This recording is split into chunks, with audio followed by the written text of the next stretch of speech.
de démarrer parce que je pense que après vous allez attendre avec impatience le démarrage du cocktail, donc phase importante de la journée. Bonjour à toutes et à tous. Pour ceux que je n'ai pas vus ce matin, bonjour. Pour les autres, bonjour. Je me présente une nouvelle fois. Pour ceux qui n'ont pas eu l'occasion déjà que j'ai déjà croisé, donc je suis Jean-Paul Méronin, j'ai deux métiers, je suis à la fois enseignant universitaire à mi-temps, maître de conférences associé à l'université Gustave Eiffel, qui est le nom savant de l'université Aix-Marne-la-Vallée, donc dans le banlieue est de Paris. Je travaille également au sein des universités de Dauphine et de Paris 1, la Sorbonne, sur des activités de transport et de logistique. Je suis conseiller logistique à la DEPAL, qui est la fédération des aliments, la fédération dans la préparation des aliments transformés. Je dirigeais par ailleurs une petite société de conseil. Alors, le deuxième thème de cette conférence aujourd'hui, c'est donc de parler du nouveau paquet routier. Vous en avez peut-être entendu parler ou pas, mais ça va être l'occasion de venir derrière. C'est une conférence qui a été programmée l'année dernière, mais effectivement, avec le Covid, je l'ai un petit peu retardé. Donc, je vais vous dresser un petit peu le constat actuel de ce qu'est effectivement... Alors, on va parler social routier, en fait, hein, on va parler conducteur, pour être précis là-dessus, on va parler conducteur, et on va parler effectivement des problèmes de distorsion de concurrence entre les pays dits de l'Est et les pays dits de l'Ouest sur le volet social. Donc, c'est effectivement le paquet routier a pour vocation à réduire les distorsions sociales sur les conducteurs routiers entre les pays de l'Est et les pays de l'Ouest. Donc je vais vous le présenter, et puis je vous donnerai effectivement dans le troisième élément les impacts à venir, parce que vous allez me dire, vous, principalement, vous êtes dans la salle principalement des donneurs d'ordre et des chargeurs, donc qu'est-ce que ça va changer pour nous? Et bien ça va quand même, je pense, changer la donne dans quelques années qui viennent, surtout qu'on constate actuellement quand même une tension sur l'offre de transport, et que ce système du paquet routier va contribuer évidemment à accroître la tension sur le secteur. Alors le constat actuel, aujourd'hui 27 pays membres de l'Union européenne, puisqu'il y en a un qui nous a quittés récemment et qui a été avantageusement remplacé par la Croatie. Donc aujourd'hui, 27 pays membres de l'Union européenne qui ont par principe évidemment un accès libre au marché du transport routier, c'est-à-dire qui ont la possibilité d'exercer de manière libre le métier de transporteur routier au sein de l'Union européenne, notamment sur le plan international, sur le plan national, et on en dira effectivement un mot tout à l'heure, également sur des opérations dites de cabotage. Alors le constat routier, le constat qu'on fait aujourd'hui, c'est qu'effectivement les pavillons, enfin en tout cas le paysage du transport routier européen a fondamentalement changé depuis les 20 dernières années. Là, vous avez donc ici le classement des transporteurs, enfin des pavillons nationaux depuis... alors c'est vrai qu'en termes de tonnage transporté, l'Allemagne reste le premier pays compte tenu de sa dimension industrielle, et la France reste le deuxième pays en termes de tonnage chargé. La courbe en orange, c'est ce qu'on appelle les tonnes-kilomètres, c'est-à-dire que c'est les tonnes multipliées par le nombre de kilomètres parcourus par les véhicules. C'est plutôt à ce niveau-là qu'on va mesurer effectivement les parts de marché des transporteurs. Et donc on voit effectivement qu'aujourd'hui, le premier pavillon européen est le pavillon polonais, qui est passé devant l'Allemagne en 2018, et que le pavillon français se retrouve à la troisième place, compte tenu du fait que les transporteurs routiers français aujourd'hui font de moins en moins de grands parcours. Qu'est-ce que ça veut dire, l'écart entre la courbe, enfin le graphique bleu et la courbe orange? C'est que les transporteurs routiers français font peu de kilomètres par rapport à leurs homologues polonais, et ils sont principalement repliés sur des pavillons, sur des trafics dits nationaux, trafics internes. En fait, à chaque fois que vous avez un décalage de la courbe orange par rapport au graphique bleu, c'est que c'est un pavillon qui est aujourd'hui, dont les transporteurs pratiquent beaucoup de kilomètres. Ça va être le cas de la Bulgarie, ça va être le cas effectivement de la Roumanie et de la plupart des pays de l'Est.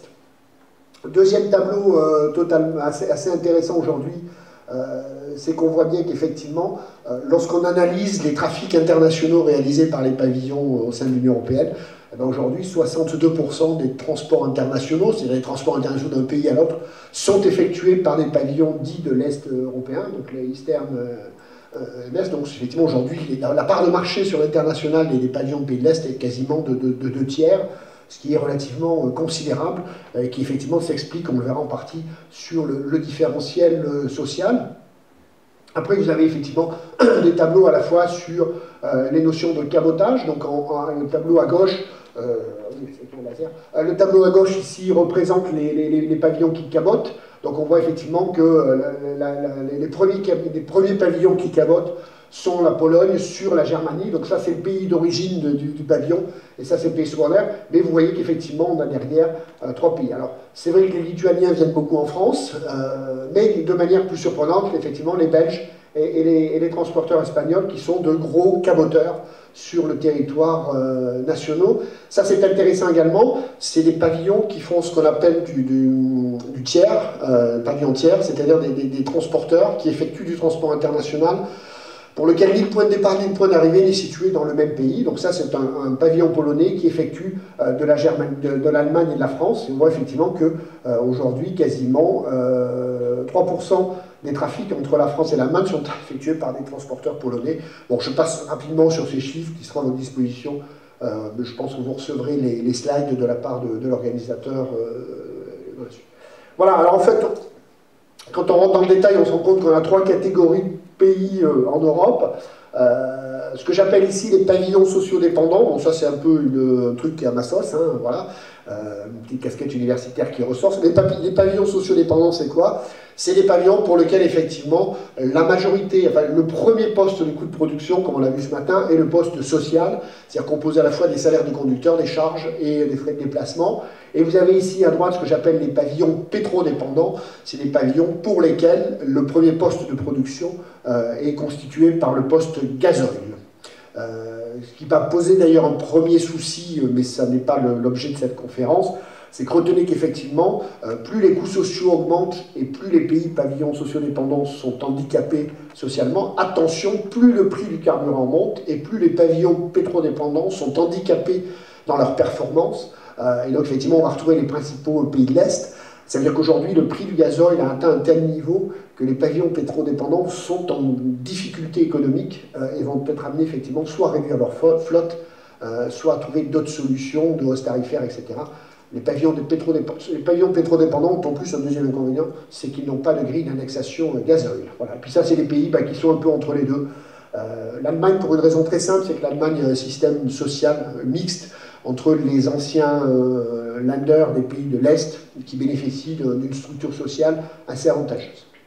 Bon voilà, je ne rentre pas, voilà, tout ça pour vous dire effectivement aujourd'hui, pour vous montrer l'exemple d'un pavillon sociodépendant, si vous prenez le coût d'un conducteur aujourd'hui sur une base 100 en France, on voit que le conducteur belge est plus élevé, mais c'est pour des particularités dans lesquelles je ne rentrerai pas dans les détails. Effectivement, aujourd'hui, si vous allez en Hongrie, en Lituanie, en Pologne, eh ben, on a une échelle de 1 à 3 en matière de concurrence.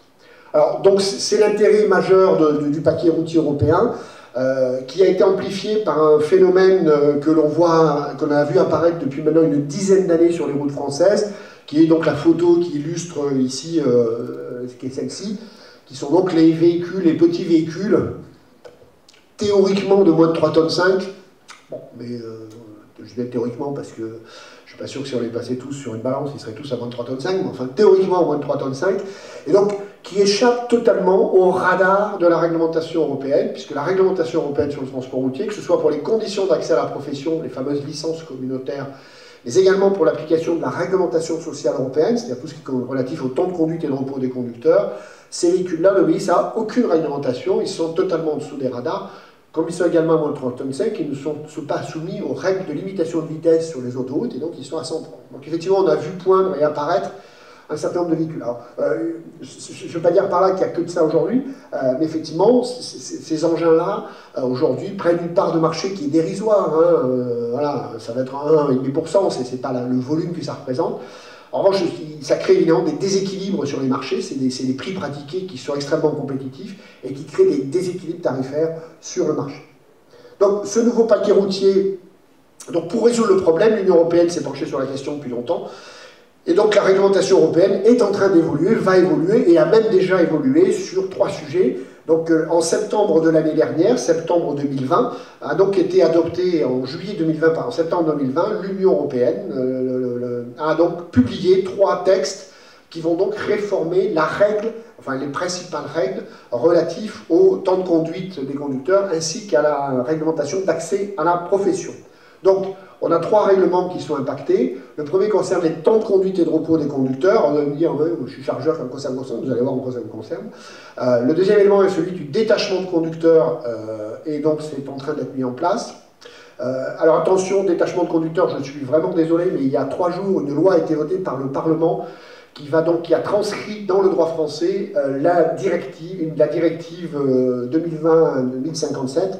Donc la France a transcrit la directive sur le détachement des conducteurs. Je n'ai pas encore eu le temps, je ne vous cache pas, sur les 30 articles, de me pencher sur la question, mais pour ceux que ça intéresse, je pense que je ferai une petite note, voire un petit webinaire sur le sujet, et les accès à la profession et le cabotage qui va. Alors, je ne vais pas faire un cours magistral sur les éléments. Alors, qu'est-ce que ça va changer? Les principales dispositions qui vont changer. Bon, on a une réforme du repos hebdomadaire un peu compliquée qui consiste à faire en sorte qu'aujourd'hui, on peut enchaîner 2 repos hebdomadaires réduits, 24 heures, mais à condition d'avoir 2 repos hebdomadaires normaux de 45 heures derrière. Bon, ça vous concerne peu, enfin, ça a peu d'impact sur vous. En revanche, les 2 mesures suivantes vont avoir un impact extrêmement important dans les années qui viennent. Le premier impact, qui est appliqué depuis octobre 2020, donc depuis maintenant un an, une bonne année, depuis un an, c'est qu'il y a obligation pour le conducteur de rentrer à sa base toutes les 4 semaines en prenant un repos hebdomadaire normal. C'est-à-dire un conducteur aujourd'hui qui fait de la grande distance, de la longue distance, doit être tenu toutes les 4 semaines de rentrer à ce qu'on appelle dans son point d'attache. Alors son point d'attache, soit c'est sa société de rattachement, soit sa filiale de rattachement, mais il est tenu de rentrer dans ce qu'on appelle le point d'attache, toutes les 4 semaines. Deuxième élément beaucoup plus important et qui va poser d'énormes soucis probablement pour les pays de l'Est, à partir de 2022, donc à partir de l'année prochaine, je crois à partir du mois de février 2022, je n'ai pas les têtes en date, c'est que les véhicules utilisés pour le transport international devront également retourner dans leur point d'attache, cette fois-ci toutes les 8 semaines. Ça veut dire qu'un camion immatriculé en Bulgarie, immatriculé en Roumanie, toutes les 8 semaines devra rentrer dans cette position, dans son terrain d'attache, dans son pays d'attache. C'est donc une conséquence considérable pour le secteur, puisque jusqu'à présent, il était fréquent de voir des conducteurs des pays de l'Est passer 6 mois sur les routes européennes et avec des véhicules immatriculés en Bulgarie et qui, à part le garage d'immatriculation, n'avaient pas vu grand-chose des beautés des paysages bulgares. Donc, évidemment, ça pose souci. Et on se doute bien qu'effectivement, obliger un véhicule à revenir en Bulgarie, en Roumanie, en Pologne ou en Lituanie, faire donc des trajets de 1500 à 2000 km à vide, parce qu'évidemment, la difficulté pour ces pays-là, ça va être de gérer les trajets à vide, avec un carburant à 1,20 €, 1,30 € le litre, ça pose évidemment d'énormes problèmes d'organisation et évidemment d'énormes problèmes de surcoût. D'autres règles qui vont changer, alors à partir de 2026, on a un peu le temps, mais 2026 c'est dans 4 ans, tous les véhicules de plus de 2,5 tonnes qui feront de l'international, donc les fameuses camionnettes dont je vous ai parlé tout à l'heure, donc ces espèces de petites camionnettes là, tous ces véhicules, les véhicules de plus de 2,5 tonnes qui feront de l'international devront être soumis à la réglementation sociale européenne, ça veut dire des conducteurs dotés de cartes et les appareils dotés de tachygraphes, permettant effectivement de contrôler les temps de conduite et de repos des conducteurs. Donc tous les conducteurs de ce type de véhicule seront soumis aux règles européennes en matière de temps de conduite et de repos du conducteur, 4h30, 9h, 11h de repos, bref, je ne vous fais pas le cinéma, mais là aussi c'est une nouveauté puisqu'aujourd'hui, je vous l'ai dit tout à l'heure, ces conducteurs sont sous les radars et ne sont pas soumis à des temps de conduite et de repos limités, ce qui au passage sur le plan de la sécurité routière quand même pose question.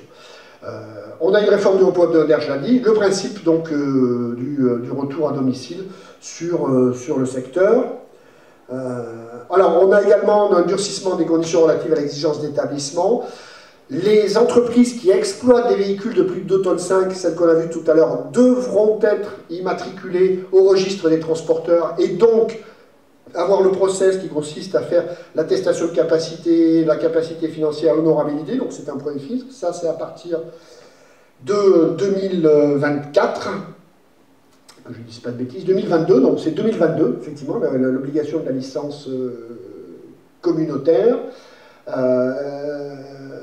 Les véhicules faisant de l'international, alors tous les véhicules faisant de l'international, c'est-à-dire aussi bien les petits véhicules que les gros légers, que les gros poids lourds, pardon, seront soumis à l'obligation de s'équiper du nouveau tachygraphe électronique, ce qu'on appelle le smart tachy, le tachygraphe intelligent ou le 1V, qui est un tachygraphe qui permet qui est doté d'un GPS et qui permet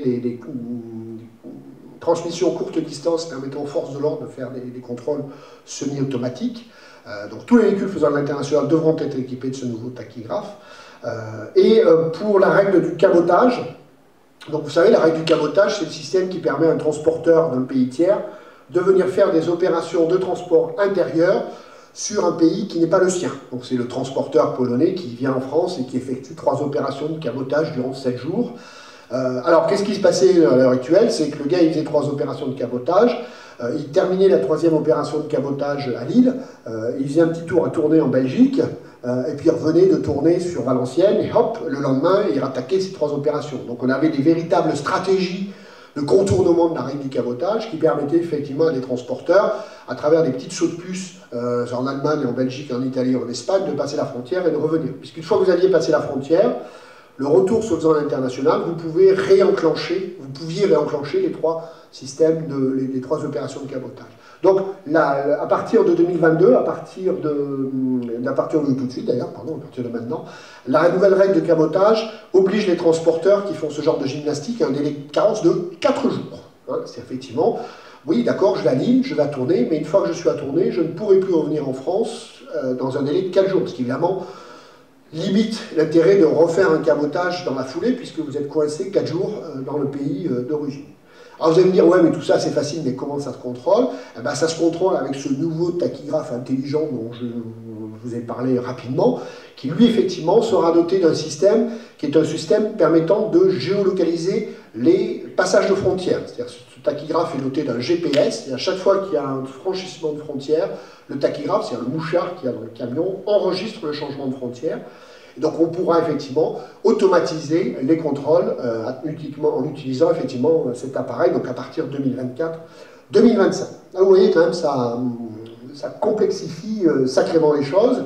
Donc effectivement, on voit que ces nouveaux paquets, pour lesquels en une demi-heure je ne vais pas rentrer dans le détail, mais on voit effectivement que ces nouvelles dispositions sont des dispositions extrêmement contraignantes pour les transporteurs des pays un peu exotiques, en tout cas des pays qui disposent d'un avantage social aujourd'hui relativement important, puisque entre la règle du camion qui doit rentrer toutes les 8 semaines, la règle du conducteur qui doit rentrer chez lui toutes les 4 semaines, les véhicules de plus de 2 tonnes 5 qui vont être soumis à moyen terme à la réglementation sociale européenne et à la réglementation d'accès à la profession, tout ça devient extrêmement compliqué, extrêmement contraignant pour ces pays-là. S'y ajoute, je ne l'ai pas mis, la notion de détachement de conducteurs qui va se mettre en place progressivement, obligeant effectivement les transporteurs à déclarer les conducteurs qui viennent faire des opérations de détachement sur nos territoires. Bon, j'avais fait plusieurs conférences sur le sujet, je n'y reviendrai pas puisque la directive européenne reprend en grande partie les dispositions de la loi française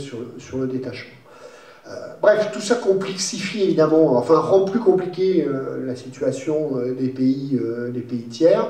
Alors, est-ce que ça va avoir des conséquences? Alors évidemment, c'est toujours très compliqué de mesurer les conséquences de la réglementation, mais ce qui est intéressant pour l'économiste que je suis, à la fois économiste et juriste que je suis, c'est que on a effectivement probablement une dimension économique liée à une réglementation, donc il sera toujours intéressant de voir effectivement comment une contrainte juridique est en train quand même de modifier le modèle économique d'un secteur. Le modèle économique du transport routier international va être profondément chamboulé par ces éléments-là. Alors, probablement pas en 2021, probablement pas en 2022, mais c'est vrai qu'à partir de 2023, 2024, au fur et à mesure que ces règles vont entrer en application et que les modalités de contrôle de ces règles vont être précisées pays par pays, ça va effectivement être le plus important. Il ne vous aura pas échappé qu'évidemment, les pays dits de l'Est n'ont pas été très satisfaits du vote de ces décisions. D'ailleurs, il y a un recours qui a été déposé par plusieurs pays membres de l'Union européenne, ce qu'on appelle les pays du groupe Visegrad, emmenés principalement par la Pologne, la Lituanie et la République tchèque, qui ont donc porté réclamation auprès de la Cour de justice de l'Union européenne pour effectivement faire annuler ce paquet routier européen. Les chances de succès sont extrêmement faibles. Alors, les conséquences sont importantes, évidemment. L'objectif de ces textes est clair. Hein. L'étude d'impact qui a été mesurée par ce paquet routier est simple. Elle contribue à la lutte contre le doping social, elle contribue à une concurrence plus saine sur le marché, blablabla, etc. Donc on est dans une approche assez nouvelle pour l'Union européenne. Au passage, pour ceux qui s'intéressent au droit européen, c'est une obligation assez nouvelle, c'est une approche assez nouvelle de l'Union européenne, qui consiste donc à réguler un marché à travers des normes sociales, ce qui est assez nouveau. L'Union européenne est assez réticente, vous le savez, depuis plusieurs années, à harmoniser les conditions sociales au sein de l'Union européenne. Bon, c'est une vraie nouveauté, c'est une vraie innovation. On va essayer de réguler économiquement un secteur en jouant effectivement sur les relations sociales. Évidemment, c'est lié au caractère de mobilité du conducteur, le conducteur étant un conducteur mobile. Que le boulanger portugais, chypriote ou lituanien soit plus compétitif que le boulanger français a peu d'impact sur le business du boulanger français. Là, on est dans une question de mobilité, et évidemment, ça perturbe effectivement considérablement les règles. Alors, 3 incidences qui peuvent être mises en place, une incidence au plan microéconomique, une incidence au plan macroéconomique, et puis il faut dire quand même une incidence au plan environnemental, pour reprendre notamment un argument qui avait été énoncé par les pays de l'Est, reprochant effectivement à ce paquet routier européen de générer, et on l'a vu, j'en ai parlé tout à l'heure, des parcours à vide, puisqu'il va falloir ramener les véhicules toutes les 8 semaines.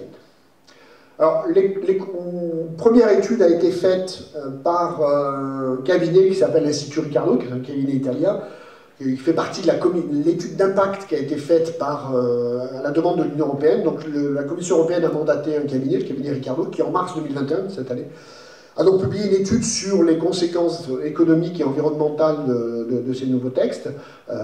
Alors, l'Institut Ricardo s'est cantonné juste à analyser les conséquences des fameux 8 semaines là, de retour des véhicules.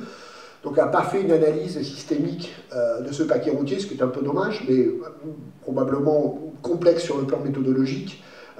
Bon, donc l'Institut Ricardo s'est limité au seul impact des retours véhicules à vide et a quand même donné quelques pistes. Alors je vous épargne le rapport de l'Institut Ricardo qui fait à peu près 250 pages, donc je vous donne effectivement très rapidement la synthèse du dossier.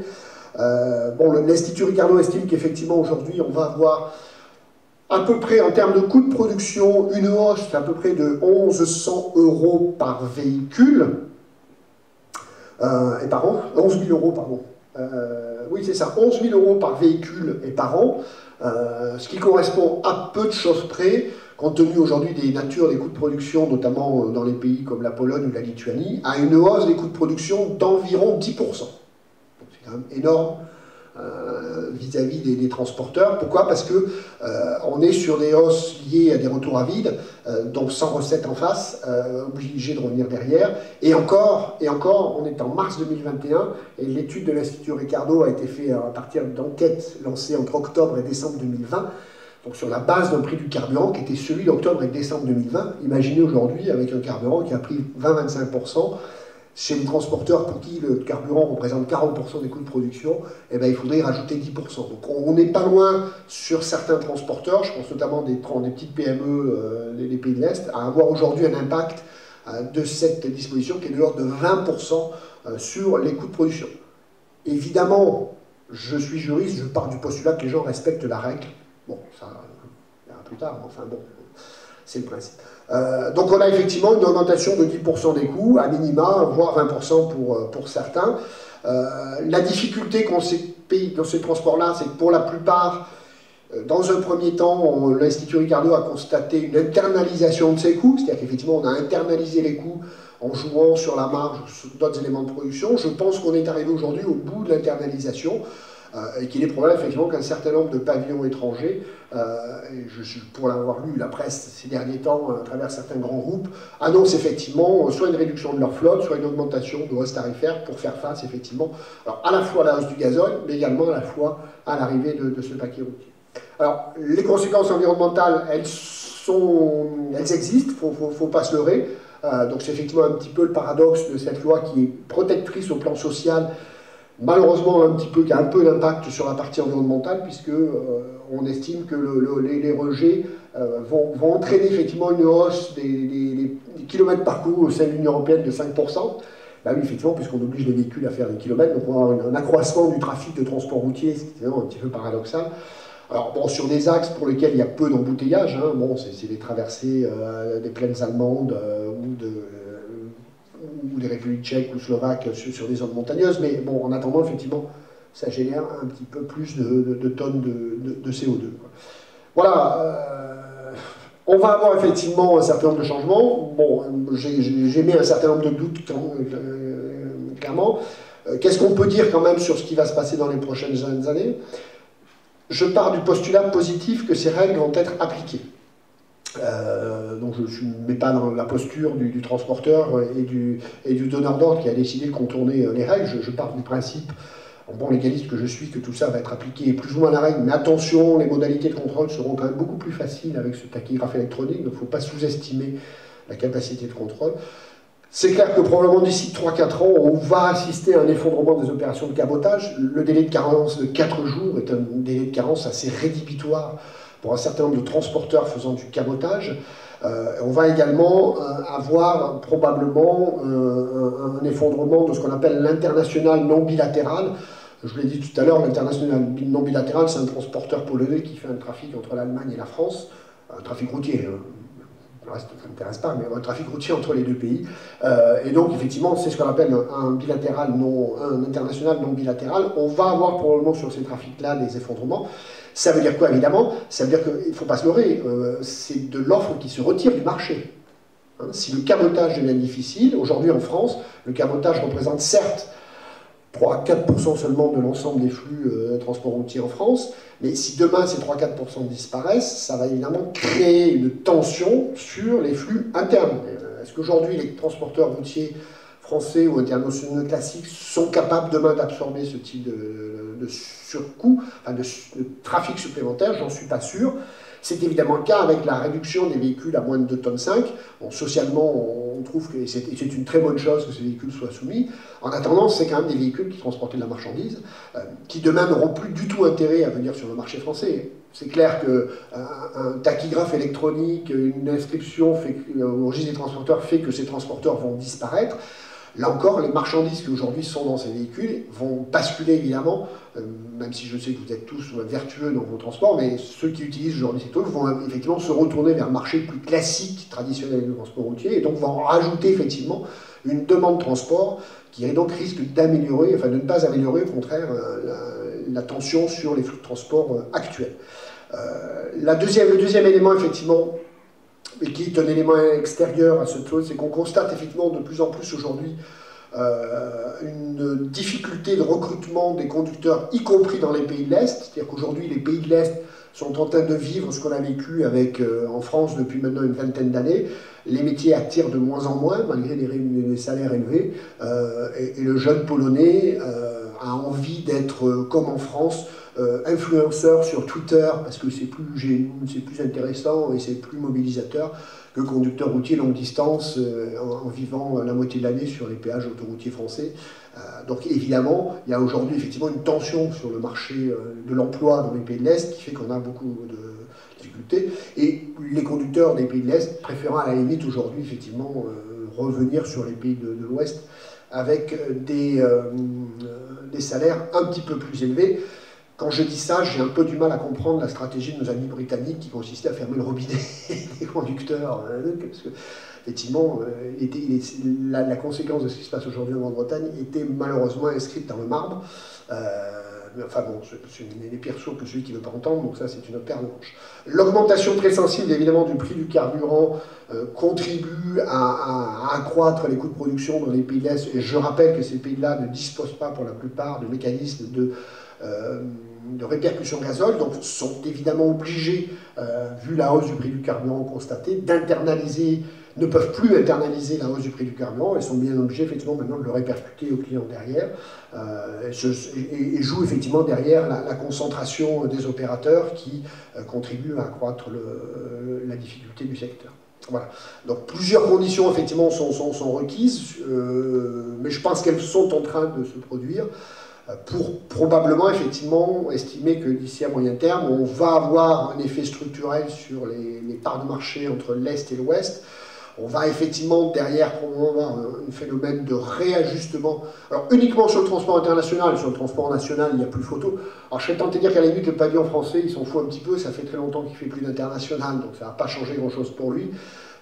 Si, ce que ça va changer, c'est qu'effectivement, Le pavillon national routier français va voir arriver vers lui peut-être quelques demandes, notamment liées au cabotage ou d'une internationale courte distance, hein, sur des franchements de frontières. Donc ça va recréer une demande sur le transport routier national. Et compte tenu de la saturation de l'offre aujourd'hui, ça risque d'être effectivement un petit peu plus compliqué. Voilà, j'ai donc terminé. Si vous avez des questions à poser, des remarques, je suis à votre disposition. Le temps que les gens préparent le cocktail, il n'y a pas de souci. Voilà, question? Oui. Le retour tous les 4 semaines, c'est aujourd'hui? Oui, c'est fait, oui. Et les 8 semaines, c'est quand? 8 semaines, c'est l'année prochaine. Ils vont rentrer à vide? Et rentre à vide. En solo? Enfin, sauf si tu as des marchandises à leur confier pour retourner en Pologne, hein, mais... Ils font quoi? Ils rentrent et ils repartent? Ils rentrent et ils repartent. Mais vu le prix du gazole, ils rentrent... Enfin, vu le prix du gazole, ils vont... Bon, il y a eu des annonces dans la presse, certains grands groupes des pays de l'Est ont décidé de faire du déchirage, c'est-à-dire d'arrêter les véhicules, quoi. Parce qu'ils retournent à vide. Un retour à vide d'un pays de l'Est, un retour à vide d'un véhicule, même avec un salaire très faible, ça reste quand même un retour à vide, quoi.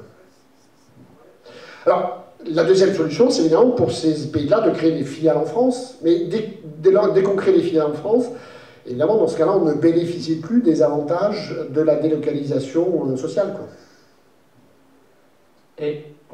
Oui. Et après 8 semaines, ils doivent rester combien de temps? C'est pas indiqué. Ils repartent le lendemain. Ils passer à la frontière. Ils sont obligés de rentrer à ce qu'on appelle à leur pays d'attache, le pays d'immatriculation. Ils ne sont pas obligés d'avoir une activité substantielle dans le pays? Non, non, il faut qu'ils rentrent dans leur pays. Pour le contrôle technique, j'en sais rien ce qu'ils veulent, mais non, il n'y a pas d'obligation de faire quelque chose de particulier quand ils rentrent dans leur pays. Donc ils peuvent passer à la frontière et revenir et c'est bon. Ils reviennent, mais ils ont quand même fait 1200 km à vide. Eh oui. Quand vous pensez qu'il y a des transporteurs français qui pleurnichent pour 30 km à vide, 1200, hein. Donc, ils ont quand même, ce sont des entreprises normales qui ont des coûts de production, et quand vous avez un coût de production sans recette en face, ça fait quand même très très mal. Une autre question, remarque? Oui, et vous ne pensez pas que ces retours à vide, par exemple, on prend le pavillon polonais, ça va massifier les retours à vide, comme vous dites, Europe de l'Ouest vers la Pologne, et ça va provoquer certainement un effondrement des prix, puisque quelque part, vous parlez de retour à vide, mais ils vont chercher surtout à recharger. Alors, ça c'est clair que si vous avez des flux envoyés vers la Pologne, oui, là vous risquez d'avoir des bons prix, quoi. Mais aujourd'hui, les flux entre l'Est et l'Ouest sont quand même déséquilibrés, hein. Il y a quand même encore beaucoup de marchandises qui partent de l'Est vers l'Ouest plutôt que l'inverse, quoi. Mais c'est vrai que les retours étant à vide, Ouest-Est, alors c'est de la macro que ce que je vous dis, hein. Donc évidemment, c'est à interpréter au cas par cas, hein, mais bon, j'ai l'occasion d'aller plusieurs fois, je vais tous les ans en Bulgarie, donc je connais à peu près bien le système bulgare. Des produits français exportés en Bulgarie par voie routière, sûr qu'il y en a quand même des milliers et des cents, quoi. Donc vous avez raison, sur ce type de trajet-là, effectivement, il va y avoir des effets d'aubaine. C'est évident. C'est évident, puisque vous aurez une offre surabondante sur les retours vers l'Est. Donc ça va favoriser les exportateurs français qui fonctionnent sur les pays de l'Est. C'est le côté positif de la chose.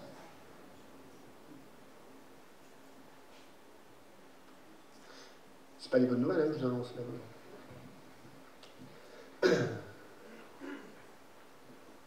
Merci.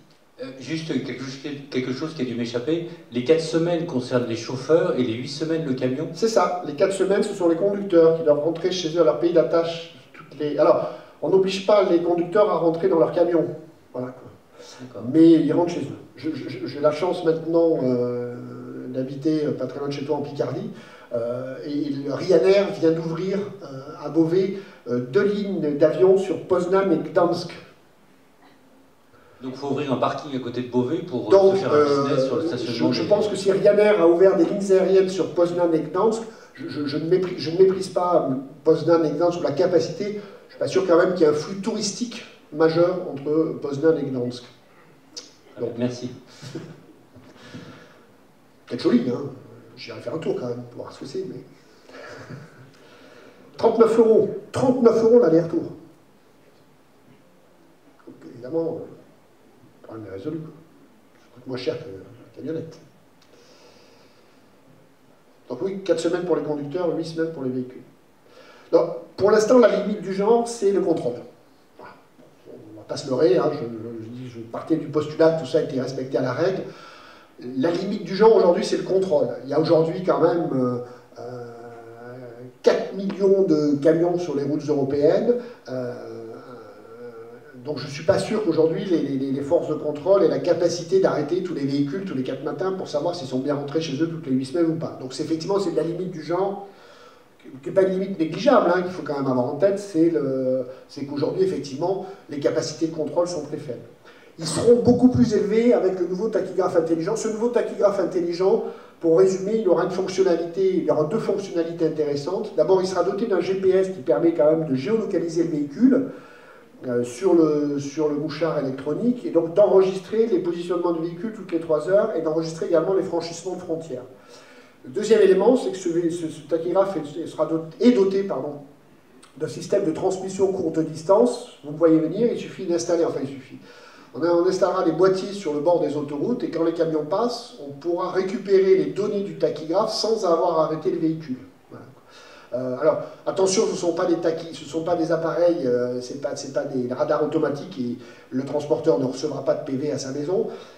Mais en attendant, ça permettra aux forces de l'ordre de cibler les contrôles. Quand l'appareil passera et que c'est un arbre de Noël qui s'affichera, il est fort appareil que le véhicule sera arrêté derrière. Donc effectivement, pour l'instant, la limite c'est le contrôle. Ça va venir d'ici. Alors tous les appareils qui font de l'international devront être équipés de ce type d'appareil d'ici 2024.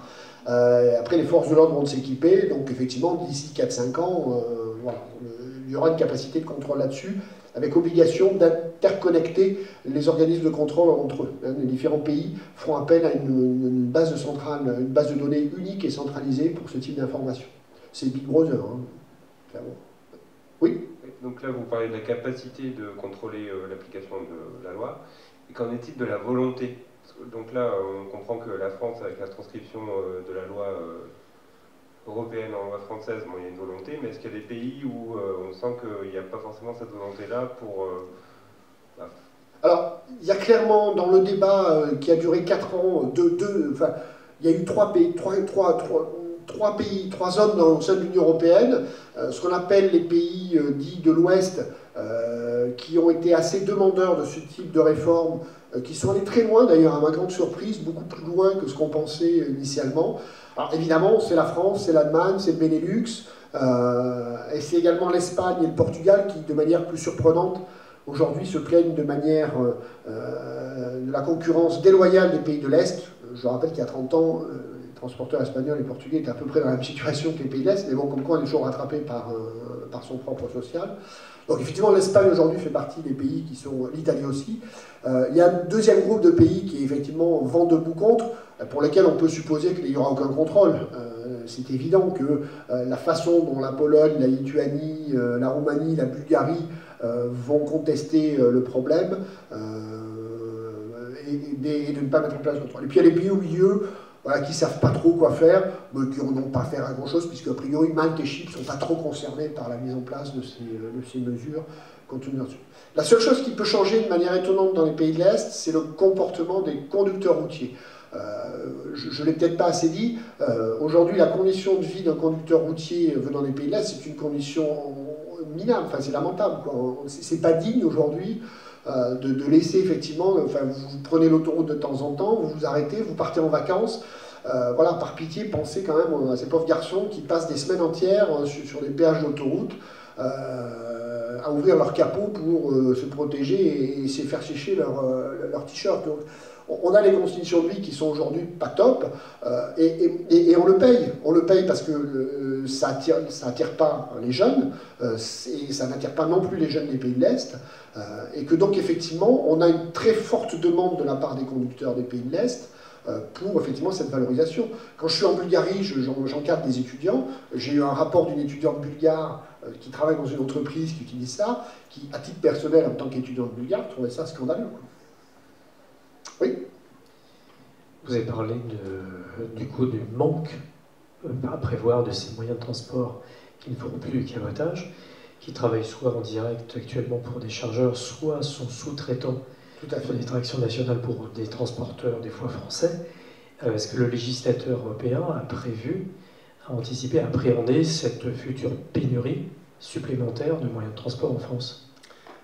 Non, parce que s'il y a un décalage entre le moment où c'est parti et le moment où ça arrive, quoi. C'est-à-dire que le dossier est parti en 2016-2017. Non, il ne l'a pas anticipé. Non, je vais être honnête, il n'y a aucune anticipation. C'est-à-dire qu'effectivement, il aurait fallu probablement accompagner tout ça d'une aide à la création d'entreprises, d'une aide au développement, de valorisation, je ne sais pas. Non, il n'y a pas d'anticipation. C'est curieusement un sujet qui n'a été très très peu abordé à l'époque. Le dossier environnemental était abordé parce que générant des kilomètres à vide, et donc effectivement, paradoxalement, c'est paradoxal de demander effectivement la réduction des émissions de CO2 et d'avoir une mesure qui, malgré tout, va contribuer à accroître le système. Alors, il est possible que la Cour de justice de l'Union européenne retoque un certain nombre de dispositions, la fameuse disposition des 8 semaines qui, effectivement, est extrêmement contestée.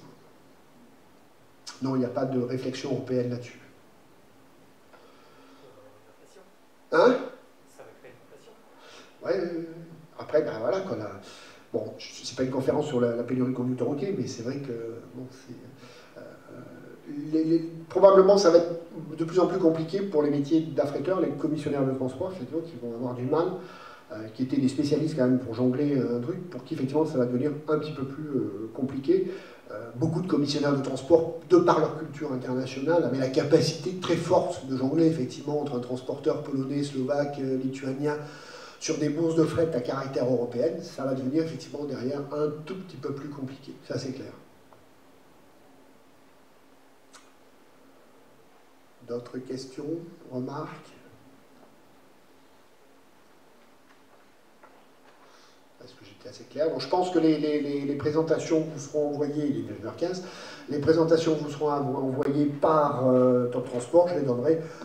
Si jamais vous les voulez rapidement, je rappelle, j'ai un petit stand, vous me déposez une carte de visite et je vous les enverrai rapidement, je récupérerai le numéro. Merci de votre attention, et puis donc bon cocktail, et puis à tout de suite. Merci à vous.